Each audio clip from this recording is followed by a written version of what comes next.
আছি ভাই। আপনি কি খাইছেন? ভাই আপনাদের দোয়া ও ভালোবাসায় আমি অনেক খুব ভালো আছি। মানে অনেকদিন ধরে আপনাদের দোয়া ও ভালোবাসায় ইউটিউব, ফেসবুকে, টিকটকে আমি ভিডিও আপলোড করতে পারতেছি না। আপনাদের দোয়া ও ভালোবাসায় গাইস আমি আসলে মূল ভিডিওগুলো আপলোড করতে পারতাম। সমস্যা হচ্ছে আমার রাস্তায় সমস্যা, বিষয়টা আমি আপনাদেরকে সামনে গিয়ে দেখাচ্ছি। আসেন গাইস। রাস্তায় সমস্যা মানে? চো লেটস গো। রাস্তায় কি সমস্যা ভাই? ভাই রাস্তায় সমস্যা, আমার রাস্তাটা বন্ধ হয়ে আছে, যার কারণে আমি ভিডিও আপলোড করতে পারতেছি না। এই দেখেন সামনে রাস্তার সমস্যা। এই রাস্তার সমস্যা নিয়ে আপনি ভিডিও বানাইতে পারতেছেন না? কিছুতে দেখা যায় না ক্যামেরায়। বড় গাছ, গাড়িটা কেমনে যাবে? টেনা গো 2000 নলে যাবার দেব না। হাই হাই 2000 টাকা আসলে মারাই দিব গরম যাবো।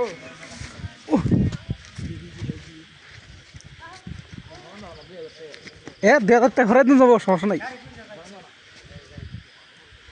গাড়ি বার করতে আপনি তো লেটের নিয়ে ভিডিও ছাড়তে পারতেছেন না। আমি ওই সময় এখানে এসেছি, এসে থেকে গাছটা আমি তো ওইখানে ফুললো ভাই, ওইখানে আমি গাছটা মানে ফুল শব্দ দেখে করলাম যে ভাবছি যে আমার উপরেও গাছ পারে নাকি, আমি খুব ভয় পেয়েছিলাম। তারপরে দেখি যে এখানে এই গাছ এটা পড়ছি। এখন ওই সময় ওইখানে একটা উঠতো, ভাগ্যিস বালাই এখানে আসলে পারা হয়তো উপরে পড়তো, অনেক বড় ক্ষতি হয়ে যেত। তারপর আমি গাছ দেন না, গাছ তো গাড়ি আইতেছে না, গাড়ি মারি দেন বড় আসলাম। তারপর এখানে দেখলাম এটা পড়ে আছে, একটা বাইক। সে বললো আপনাকে, তাকে বললাম যে আপনি এক কাজ করেন, ওই দিক দিয়ে ঘুরে ওই দিক দিয়ে যান, ওই দিক দিয়ে যাইতে পারেন। বাইক পাঠিয়ে দিলাম। তার অটোটা আসলো, আইসা বুঝতেছেন কোন দিক দিয়ে যাবো। সেই বাতাসে গাছ ভাঙ্গি, মানে গাছ হ্যাঁ হ্যাঁ ভাঙ্গি মনে হচ্ছে যে উপরে পড়ে যাবি। এগুলো গাছ খুব জোরে গেছে, পাতা আমি তো শুয়ে ফেলেছিলাম, বলতে পারছি ডাল পড়ে যাবে। হ্যাঁ, তারপর মানে এখন আমি বললাম যে এই গাড়িটা তো উপকার করা দরকার, গাছগুলো যতই ভাঙ্গুক সমস্যা নাই, আমি এখানে ওখানে যাই আর বলি। তারপর আমি করলাম কি, এটা ছেড়ে দেই না না না আপনি বলেন না মামা স্যার না করি। আরে বলেন। পরে আমি করলাম কি, ফোনের ফ্ল্যাশ জ্বালিয়ে আমি বাগানের ভিতর দিয়ে দেখলাম যে এখান দিয়ে গাড়ি যাইতে পারবো কিনা।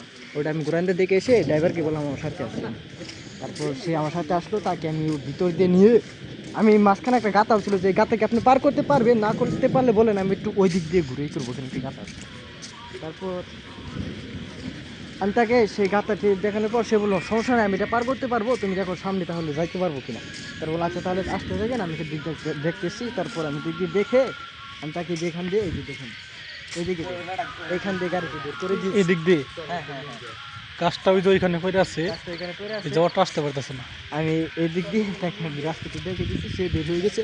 তারপর দেখি যে আবার আর কি মোটর সাইকেল এসে দাঁড়িয়ে রয়েছে, আসতে পারতেছে না, বুঝতেছে না কী করবে। ওদারে মানে গাছ ভাঙে পড়তেছে, মানে আরও একটা গাছের ডাল ভাঙলো, টাচ করে ওঠা ভয় পাইছে অনেক।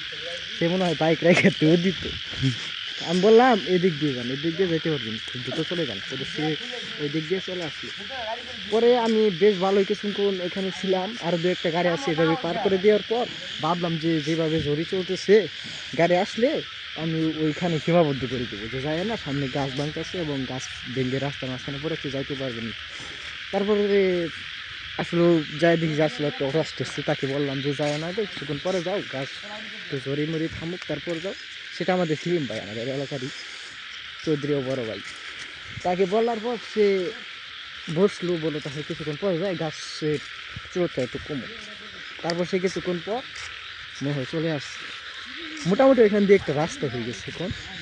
তারপর আমি বাজারে চলে গেলাম, যে আমাদের জহুরুল ভাই, সিরাত ভাই, তাদের সাথে যাবো, সে আড্ডা দিলাম, আড্ডা দিয়ে বেশ ভালো গেছে, আড্ডা দিয়ে চলে আসলাম। এই আসার সময় দেখি যে আপনার সাথে দেখা, আপনার সাথে এখন ব্লগ নিয়ে আমি মানে নিয়মিত কিছু কথা বললাম। কথাগুলো আপনার আশা করি ভালো লাগছে। অনেক ভুল হয়েছে, ভুল পান্টি মানে অনেক আপলোড করি না, তাই আমার কথা এখন ক্লিয়ার হলে ভাই গাইস ভুল পান্টি ক্ষমা করলাম আপনাদেরকে। আপনারা সবাই ভিডিওটি লাইক এবং শেয়ার, সাবস্ক্রাইব, টিকটকে সবাই সাবস্ক্রাইব করবেন, ইউটিউবে গিয়ে ফলো দেবেন। সবার জন্য দোয়া ও ভালোবাসা রইলো, আমার জন্য ভালোবাসা ও দোয়া রইলো গাইস। মনে হয় আপনি বাইরে পড়ে যাবেন, বলেন আর কিছু বলতে হবে? সালাম দিবেন না শেষে? সবাই ভালো থাকবেন, সুস্থ থাকবেন, আল্লাহ হাফেজ।